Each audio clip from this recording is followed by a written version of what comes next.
Nuestra invitada de hoy concibe la memoria en un sentido benjaminiano, es decir, como una forma de invocar el pasado en relación dialéctica con el futuro. En su ensayo El arte de invocar la memoria desfilan objetos que, en tanto que vestigios arqueológicos, convierten en seres humanos los huesos de las víctimas republicanas de la Guerra Civil. A vueltas con Esther López Barceló. Esther López Barceló, bienvenida a Canal Red. Muchas gracias. Tenía ya muchas ganas de venir, ¿eh? Y yo muchas ganas de entrevistarte sobre este que es tu primer ensayo sobre memoria histórica. Se titula El arte de invocar la memoria. La primera pregunta es fácil y difícil a la vez. ¿Qué significa para ti la memoria? Pues sí que es difícil, ¿no?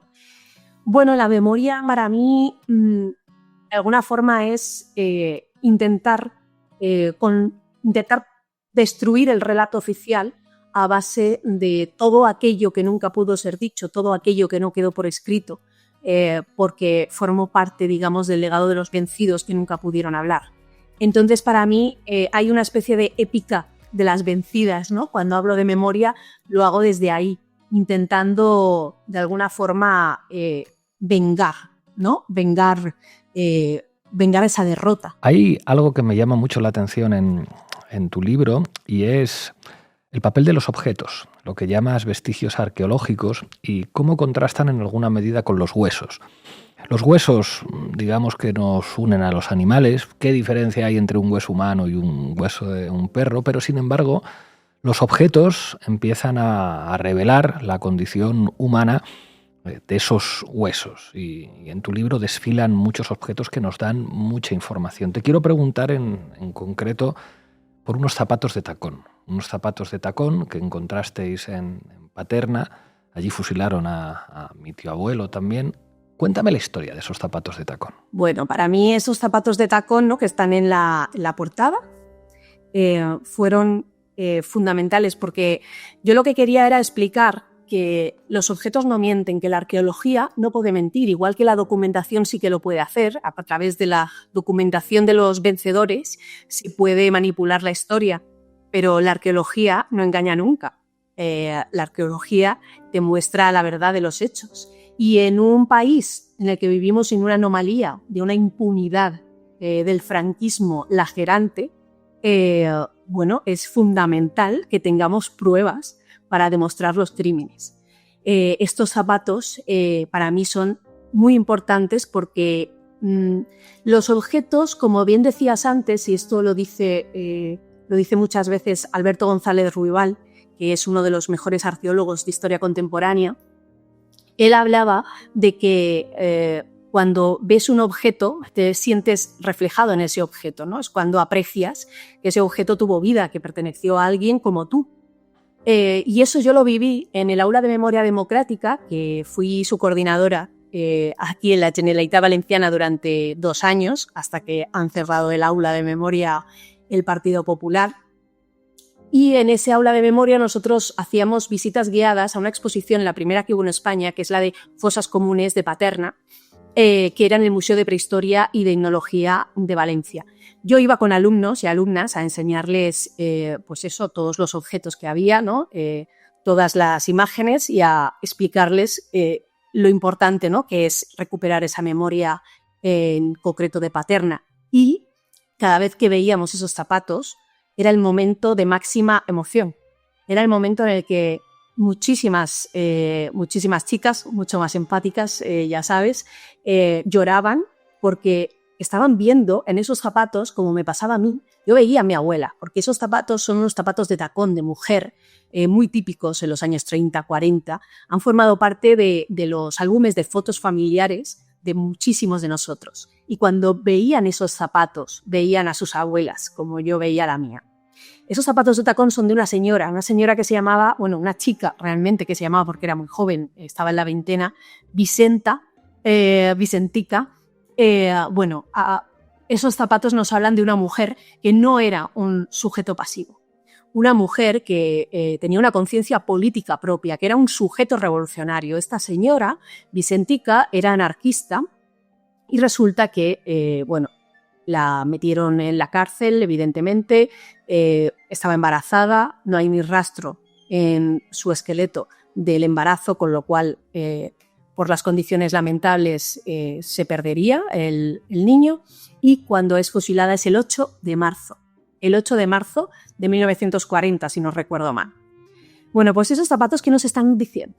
Hay que plantear las preguntas correctas a los objetos. Y aquí la pregunta es, ¿cómo puede ser que una mujer con zapatos de tacón sea fusilada?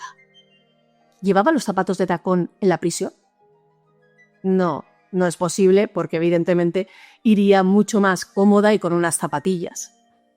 ¿Qué tuvo que pasar ahí? Pues seguramente esta chica pidió a sus familiares que le trajeran sus mejores zapatos para morir con ellos puestos. Eso no lo hace una mujer pasiva, ¿no? Ese tipo de mujer que el franquismo quería imponer y que el franquismo impuso, ¿no? a sangre y fuego en las mujeres de este país. En tu libro aparecen más objetos que nos dan, de alguna manera, información social y política de la guerra. Hablas de las balas, el tipo de munición que define a los ejecutores, si son guardias civiles, si son soldados o si son civiles. Hablas también de la ropa y del calzado que define las profesiones y la clase social. Hablas incluso de restos de cuerdas y de vendajes que hablan de torturas. Háblanos de, digamos, más allá de los zapatos que aparecen en la portada, los objetos que hacen que cobren vida los muertos y muertas republicanos en tu libro. Bueno, hay un objeto que para mí es muy importante, que es un pendiente. Hay una mujer en el Bierzo, en el León, que fue fusilada y llevaba un pendiente. El otro pendiente no lo llevaba porque justo en el momento antes de que la detuvieran, ella se había quitado el pendiente porque se le había infectado el orificio de la oreja. Y entonces lo que ocurrió fue que la fusilaron solo con un pendiente. El otro pendiente se lo quedó su hermana. Yo cuento que los objetos, cuando pertenecen a alguien desaparecido forzoso, es decir, a alguien cuyo cuerpo no se puede recuperar, que no se puede ni siquiera llorar públicamente, los objetos adquieren una capacidad prácticamente espiritual, litúrgica, ¿no? De alguna forma se convierten en la sacralización íntima, ¿no? de una liturgia propia y familiar. Al final, siempre lo que digo es que los objetos se convierten en apéndices del cuerpo de la persona desaparecida. Las cosas acaban convirtiéndose en cuerpos. Esta mujer, la hermana de esta mujer que fue fusilada con el pendiente, guardó ese pendiente, se lo engarzó en un anillo y lo llevó siempre con ella, incluso en el momento en el que descubrió su cuerpo con el pendiente en la fosa. Yo estoy muy obsesionada con el tema de que los objetos sean las pruebas de una justicia que nunca hemos tenido en este país. Yo cuando fui con mi marido de luna de miel a Buenos Aires, fuimos a visitar la ESMA, ¿no? La Escuela de Mecánica Armada, ya sabéis, era un centro de represión, de tortura, y cuando fuimos allí me emocionó muchísimo que yo puse la mano en una barandilla para subir las escaleras y me dijo la guía: no toque la barandilla, señora, porque estamos ante un edificio que todo él es una prueba judicial. Yo en ese momento ya quise llorar, porque la diferencia es tan abismal entre lo que ocurre en España y lo que pasa en Argentina, ¿no? Como allí no solamente ese centro memorialístico es referente en el mundo, ¿no? Sino que además han tenido justicia. Señores jueces, nunca más. Silencio en la sala. Es que Videla se murió en la cárcel, cumpliendo condena. Y en este país hemos tenido que esperar décadas y décadas de democracia para que por fin una ley regulara o contemplara la existencia de ciudadanos españoles y ciudadanas españolas que son víctimas de un crimen contra la humanidad. Entonces, bueno, para mí los objetos, para mí todos ellos, son pruebas judiciales de los crímenes contra la humanidad que cometió la dictadura en España y por la que nunca nadie ha estado sentado en el banquillo de los acusados. Nunca se ha juzgado a nadie por ningún crimen que cometiera en esa época, ni porque violara a una presa, ni porque torturara a un guerrillero, ni porque fusilara a miles de personas en un único punto, como por ejemplo es Paterna. 2.238 personas fueron fusiladas en el paredón que estaba cercanísimo a Paterna, al cementerio, entre ellos tu tío abuelo. Es decir, que para mí la arqueología es el mejor aliado contra la impunidad, porque yo creo que en este país le debemos muchísimo a la primera exhumación que hubo de fosa común con equipo científico, ¿no? y arqueológico, en el caso de Emilio Silva en el año 2000, en el Bierzo, porque esas imágenes, las fotografías de todos los restos óseos desvencijados, enmarañados, ¿no? Sirvieron, lo vio toda España, y además después se empezó a normalizar la imagen de cientos y cientos de cuerpos enredados bajo de la tierra, bajo tierra, que no tenía ningún hito, que no tenía absolutamente nada que marcara que ahí había gente enterrada, gente que había sido asesinada. Y es fundamental, porque yo creo que en España, efectivamente, y lo estamos viendo todos los días, tenemos una extrema derecha de filofascista que evidentemente, o fascista, que evidentemente defiende, justifica, legitima todos aquellos crímenes. Pero no tenemos negacionismo. En España no hay negacionismo porque el crimen de lesa humanidad, la arqueología lo ha destapado. Ahora entraremos a hablar de lo que significa la muerte y los ritos funerarios, pero antes quería terminar con esto de los objetos preguntándote por uno que me pareció particularmente conmovedor, que es el sonajero. Háblanos de este sonajero que está en la mano de una mujer fusilada. El sonajero, ya únicamente con nombrarlo, nos invoca en todos. Yo juego con el verbo invocar, ¿no? Asociando, o sea, equiparándolo al de evocar, pero porque en el verbo invocar me parece que hay algo ahí que nos acerca a las brujas y a esa genealogía de mujeres disidentes en la que yo también me inscribo. Entonces me gustaba mucho el concepto invocar para hablar de algo, ¿no? que fuera, digamos, más potente, ¿no? que solamente el hecho de evocar, sino que tuviera alguna aurea, ¿no? mágica o telúrica. Y en este caso, con el sonajero pasa eso. Si tú mencionas el sonajero en cualquier foro, digamos, de personas concienciadas o con un mínimo conocimiento de la actualidad, simplemente con nombrarlo ya emociona. Y eso digamos que yo siempre busco esos artefactos. Los artefactos culturales, los símbolos, que a todos y a todas nos unan y nos apriete el dispositivo, ¿no? de nuestro cerebro de emocionarnos y de sabernos unidos a una memoria que es colectiva. Yo cuando veo el sonajero y lloro por esa historia en la que una mujer es fusilada con el sonajero de su hijo en el bolsillo del delantal todavía, ¿no? Ese hijo que nunca tuvo una imagen de su madre, que nunca ha sabido cuál era su rostro, porque también nos habla de esa clase social tan pobre, ¿no? Que era contra la que iba la dictadura, que también nos habla de eso, de que ya no le queda memoria. A este señor no le han dejado tener ni siquiera memoria de su propia madre. Y de repente, cuando está a punto ya de expirar su vida, aparecen unos arqueólogos y le devuelven un sonajero que fue suyo y que ha estado en contacto con su madre todo ese tiempo que ya ha estado bajo la tierra. Y de alguna forma le vuelve a conectar con ella, ¿no? Eso que a todos nos emociona, también a todos nos une en una misma pena compartida, en una misma emoción. Y al final, como siempre digo, es que la memoria es una política de cuidados. No hay mayor acto de cuidado que el de hacer memoria. Y por eso siempre digo que aunque el resultado pueda ser negativo, porque cuando vayas a localizar una fosa común no aparezcan los restos, nunca es un trabajo en balde, porque solo el hecho de la búsqueda, el mero hecho de haber escuchado, de haber dejado que esas narraciones salgan, ¿no?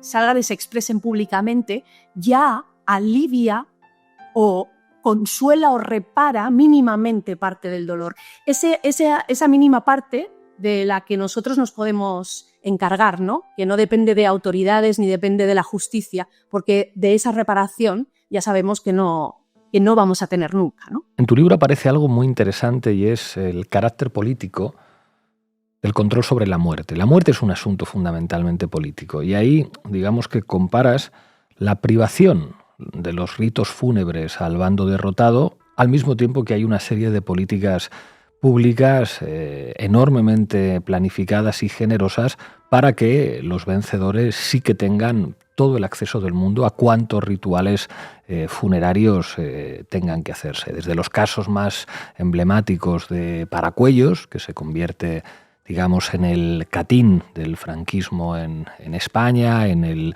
espacio funerario que sirve para construir uno de los elementos o símbolos identitarios de la derecha española, que contrasta con la absoluta privación de cualquier ritual para los derrotados. Háblame de esto. Bueno, es que Franco fue un gran innovador y gran hacedor de las políticas de memoria. Es que las políticas de memoria del franquismo, las políticas de manipulación de la realidad del franquismo, comenzaron desde el 36. O sea, Franco, cada vez que conseguía algún territorio, en ese territorio ya redactaba y de él ya emanaba una directriz para regular cómo debían de recuperar los familiares los restos de sus vencidos, de sus derrotados, de sus muertos. Y eso, además, se nombró como los caídos, ¿no? José Antonio Primo de Rivera fue uno de los grandes mártires, ¿no?, de la cruzada. Y por eso le hicieron toda esa parafernalia, ¿no?, de paseo tétrico desde el cementerio de Alicante hasta el Escorial. Porque primero llegó al Escorial y después ya pasó tiempo después al Valle de Cuelgamuros. Además es muy... a mí me encanta siempre apostillar una cosa, y es que digamos que toda la retórica de la dictadura fue creciendo en torno a esta idea de los mártires, ¿no?, los que han dado su vida por España, y al mismo tiempo que negaban la posibilidad de recuperar los restos a las familias republicanas, al mismo tiempo lo que hacían era hablar de que los hombres caídos eran los héroes, pero sin embargo, las mujeres caídas, ¿qué eran?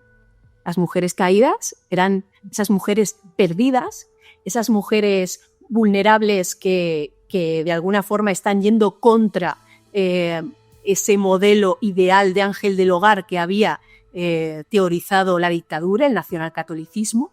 Así que me gusta mucho siempre hacer esa diferenciación. Fijaos lo que ha significado para la dictadura el hombre caído y lo que significaba, sin embargo, la mujer caída, ¿no? Creo que ahí se pueden ver muchísimos matices de esta cosmovisión, ¿no?, de este nacionalcatolicismo que nos impusieron. Hay algo muy interesante que dices en el libro. Dices: la nostalgia es un privilegio de los vencedores, y opones al concepto de nostalgia un concepto que te inventas, que es el de alteralgia. ¿Qué es la alteralgia? Pues mira, la alteralgia es lo que yo veía en mi abuela. Mi abuela, cuando me cuidaba de pequeña, me hablaba de su pasado, de su niñez, con una sonrisa en la boca, pero me hablaba de cuestiones que a mí me parecían y que son terribles. Mi abuela me contaba siempre que a los 9 años tuvo que dejar de ir al colegio, se subía a una banqueta en la cocina para poder llegar a la encimera y los fogones, se dedicó a las tareas de la casa, y que cuando empezaron a bombardear Alicante, los fascistas italianos, ella se tenía que encargar con 9 años de llevar a sus 2 hermanas pequeñas de la mano para refugiarlas precisamente en eso, en los refugios de la ciudad. Cuando me contaba eso, ya te digo, lo hacía con una sonrisa. Y entonces me di cuenta de que era un trampantojo, esa sonrisa no es real. No puede tener nostalgia de lo que me está contando. Ella, de alguna forma, lo que sí que podíamos decir que tenía era alteralgia, es decir, ella tenía nostalgia por aquello que no fue, que pudo haber sido. Y creo que también tenemos que reivindicar que la nostalgia es el privilegio de los vencedores, ¿no? Y además es que me hace mucha gracia siempre, ¿no?, que es un eufemismo siempre el tema de nostálgicos, ¿no?, para hablar de la extrema derecha, por ejemplo, ¿no? Así que bueno, es que sí, efectivamente, también es un privilegio la nostalgia. Y ese privilegio no lo tienen ni nuestras abuelas, ni, por supuesto, nuestros abuelos, ¿no?, pero nuestras abuelas por partida doble, ¿no?, porque ellas fueron reprimidas por la dictadura, por su condición social y, evidentemente, por la falta de libertades, pero además también por ser mujeres. Hablas en tu libro también de las generaciones y dices algunas cosas muy interesantes sobre lo que llamas generación bisagra y su manera de afrontar la historia de España y la memoria en los productos culturales, en lo que pues, representa el cine que se hizo en este país sobre la guerra civil, que es muy escaso, hay muy poquitas películas que quisieran representar o explicar políticamente la guerra civil. Una de las primeras que no aparece en tu libro, porque no es una película española, es la peli de Ken Loach, de Tierra y Libertad, que en realidad es una película sobre la guerra civil dentro del bando republicano, pero que llama la atención que tenga que ser un británico el que se ponga a hablar de política en la guerra civil española. Está La vaquilla de Berlanga, que de alguna manera retoma después Trueba en la adaptación cinematográfica de la novela de Cercas de Soldados de Salamina, de nuevo con un discurso de reconciliación muy inspirado en los discursos hegemónicos de la transición. Háblanos de esta generación bisagra y de su papel histórico con respecto a la memoria. Sí, bueno, en el libro es cierto que no, cuando en el capítulo en el que hablo del arte no hablo de ninguna narrativa cerrada, ¿no? En mi ensayo no abordo todo aquello que, digamos, que no necesita de un ejercicio activo por nuestra parte para que nos evoque ese tiempo perdido y olvidado, ¿no? Es decir, que las películas, los documentales, las novelas habrían necesitado de otro ensayo y de otra mirada que creo que no era la que de alguna forma con la que yo podía, digamos, que aportar algo nuevo, ¿no?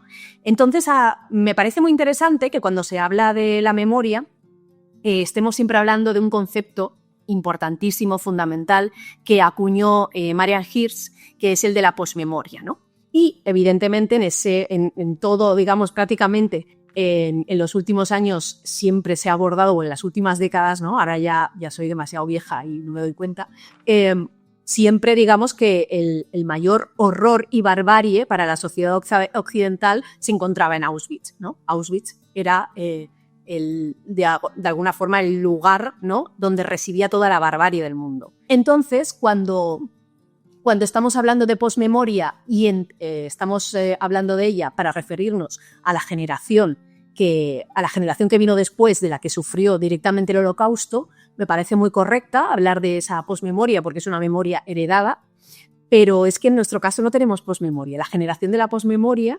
no sabemos cuál es, porque la generación que aquí sería la de la posmemoria realmente es una generación bisagra, es la de aquella gente que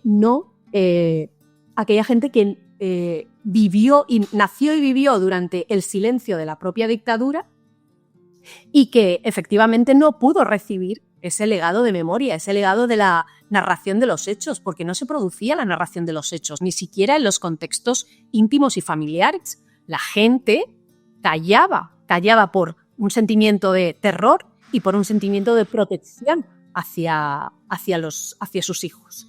Así que no había generación de posmemoria. En este país tuvimos una generación bisagra. Y después sí que ha venido la generación de la conjura, que es en la que yo me inscribo, ¿no?, en la que te inscribirías también tú, Pablo, y que somos esa generación de mujeres y hombres que hemos nacido en democracia y por tanto no tenemos ni miedo de preguntar y tenemos además toda la fuerza, la pasión y la falta de miedo, quiero insistir en ello, la falta de miedo que es paralizante para poder, digamos, que reclamar justicia, contar, buscar, investigar.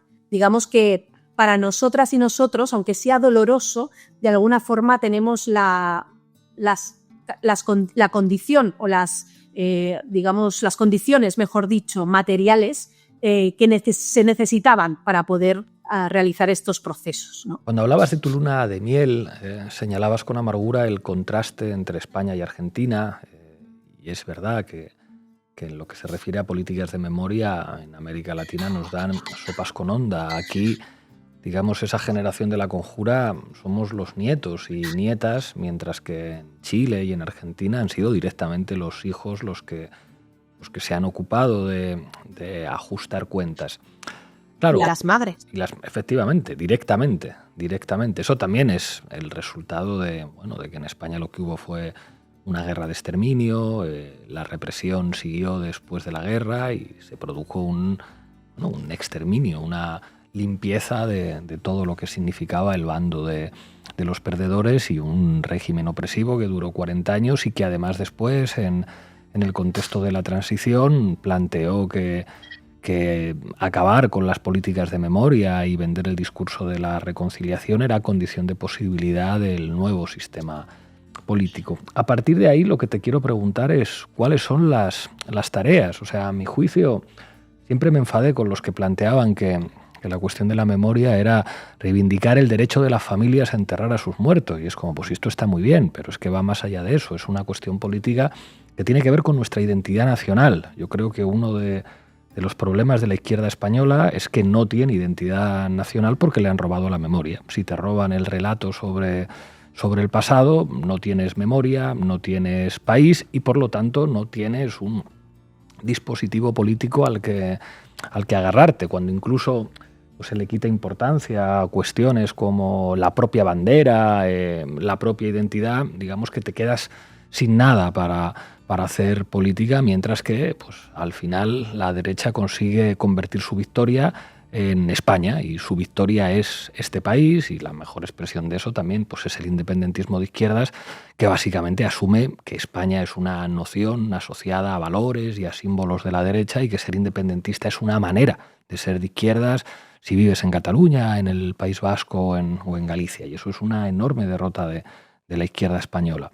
Te pregunto, ¿qué es lo que habría que hacer? O sea, ¿cuáles son o cuáles deberían ser las líneas maestras de una política de memoria que está por hacer en España? Mira, es que en este país hemos vivido en una anomalía democrática tan grande que era una urgencia que lo primero que se hiciera después de casi 40 años de democracia fuera ocuparse de los restos óseos que yacían bajo la tierra yerma. Porque las fosas comunes, si no hay alguien que mantenga viva la llama de la memoria, ¿cómo vas a saber que ahí hay una fosa común? ¿Cómo vas a saber que ahí debajo hay unos cuerpos de unas personas que fueron asesinadas vilmente, ¿no? Efectivamente, las políticas de memoria en este país primero se tuvieron que encargar de esto porque era lo más urgente, lo más lacerante, porque todavía había hijos e hijas, la generación de hijos e hijas todavía, algunos de ellos vivían y por tanto era de primero de derechos humanos, ¿no? el poder devolver el cuerpo a los hijos e hijas. Claro, yo creo que les ha salido muy bien al bipartidismo, ¿no? Que es el que ha mantenido, digamos, este acuerdo tácito de que no hubiera justicia para las víctimas del franquismo. Les ha salido muy bien habernos tenido pidiendo cuestiones que eran de absoluta humanidad y de absoluta normalidad en un país democrático, como era recuperar los huesos. Nos han tenido ahí tan preocupados, con tanto esfuerzo teniendo que pedir algo que en una democracia no debería de tener que pedirse, debería de ser un derecho, ¿no? Que se adquiriera y que por tanto partiera del Estado desde el principio, que nos ha parecido al final bien que la ley de memoria democrática que se aprobara finalmente, pues contara con eso, con que las exhumaciones pues iban a correr a cargo del Estado, con que se iban a hacer políticas de memoria públicas, ¿no? Con que ya de alguna forma reconocíamos que existen víctimas de la dictadura. Es que, claro, había tantísimo por hacer que con esta ley de memoria democrática ya se avanzaba, pero siempre se ha quedado fuera lo fundamental, que es la justicia, porque solo la justicia es reparadora. Entonces, en este país, y lo digo así de claro, se han tenido la oportunidad de poder hacer justicia, de cambiar absolutamente el paradigma de impunidad franquista, y el PSOE no ha querido. Yo recuerdo, de hecho, en las negociaciones, ¿no? que hubo en cuanto a la ley de memoria democrática, yo sé que hubo que negociar cosas tan tristes y lamentables como que, por favor, el PSOE accediera a introducir una medida que era la de indemnizar a los guerrilleros, que reconociéndolos los guerrilleros antifranquistas, que ya sabéis que son esas mujeres y hombres que algunos se subieron al monte, pero que en zonas rurales o zonas sobre todo de montaña, pues estuvieron intentando mantener, digamos, la guerra, la guerrilla, la resistencia, mejor dicho, la resistencia armada contra la dictadura. Fue lamentable porque solamente quedan 2 guerrilleros vivos. Yo pasé los datos de los 2 guerrilleros vivos, pasé la redacción de ese artículo para la ley de memoria y finalmente el PSOE decidió que no. Estas 2 personas, estas 2 únicas personas, no eran merecedoras de una reparación económica. Quiero decir, cuando estamos hablando ya de esa miseria, de tener que estar negociando esas miserias, es que efectivamente estamos ante una política de hechos consumados. Y es que ni el PSOE ni el PP van a cambiar nunca las reglas y el statu quo de este régimen del 78, y que además este régimen del 78 se ha cimentado sobre miles de fosas comunes. Y bueno, cuando hasta los derechos más factibles, más tangibles, más fáciles de entender, ¿no? Como es el de recuperar los huesos, te mantiene durante casi 40 años luchando, claro, al final el tema de la justicia pues queda en que, bueno, es algo que como hemos, conseguido tantos otros derechos, evidentemente no podemos no votar a favor de esta ley de memoria para que se haga y renunciamos de nuevo a que se haga justicia.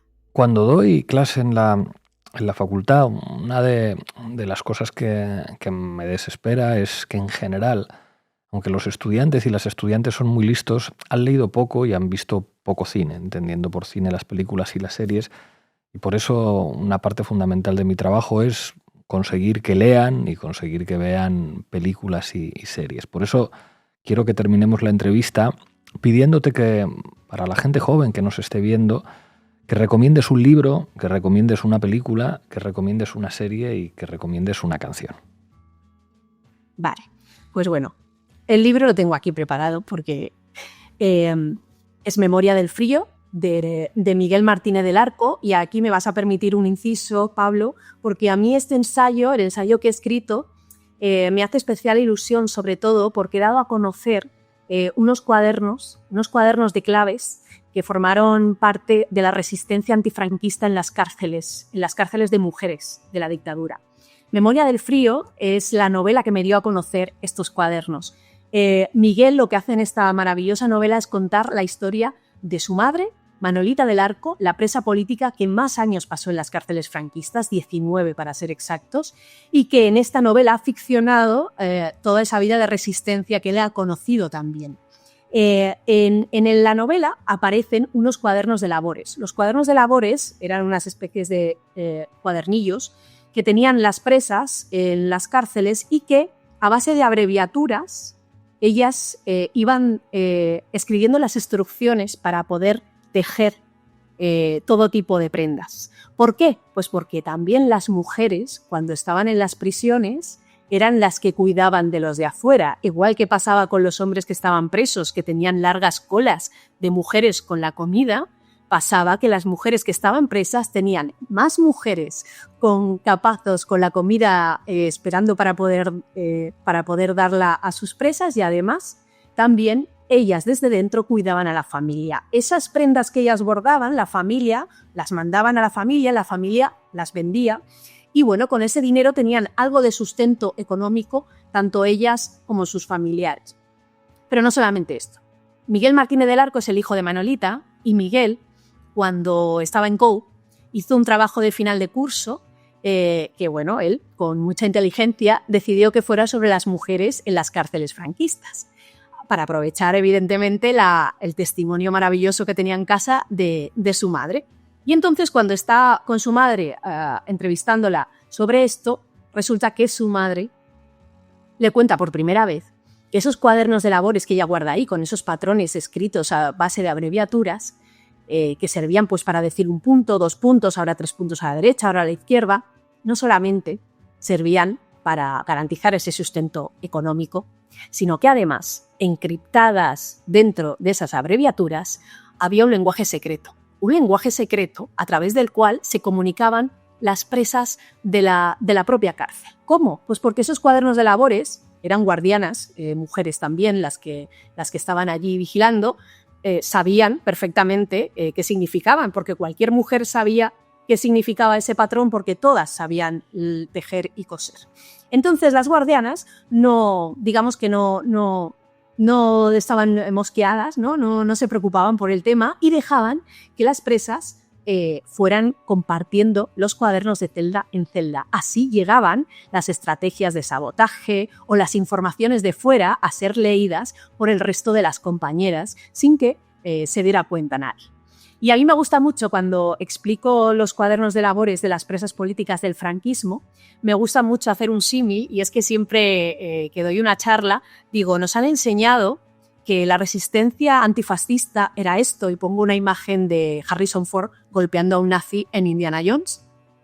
Y digo, pero es que resulta que también era esto y nadie nos lo ha contado. Y pongo una imagen de estas mujeres con sus máquinas de coser en las cárceles como la de Segovia o la de Ventas. Esto también era resistencia antifascista, lo que pasa es que nunca nos lo contaron. ¿Y qué pasa? Pues que esos cuadernos de labores, cuando yo los descubro en la novela, voy a casa de Miguel, que bueno, ahora ya somos muy amigos y casi familia, y entonces un día me dijo, ¿pero tú has visto los cuadernos de labores de mi madre?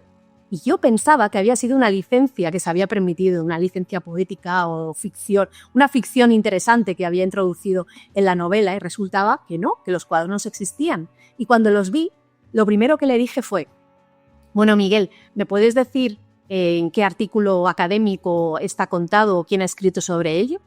Y me dijo, ¿nadie? ¿Nada?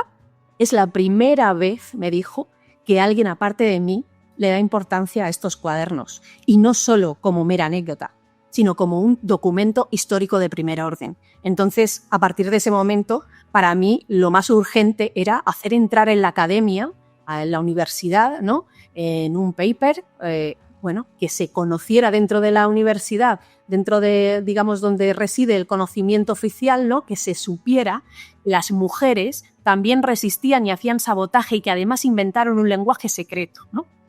Y ese, digamos, que ha sido uno de los objetivos que me ha movido pues, a escribir este ensayo. Así que esta novela para mí es tremendamente inspiradora y además está maravillosamente escrita. Siempre digo, y de hecho lo he dicho tanto en mi ensayo como en la novela que escribí, que es la mejor novela de memoria democrática. Así que bueno, Miguel no me da royalties, pero debería.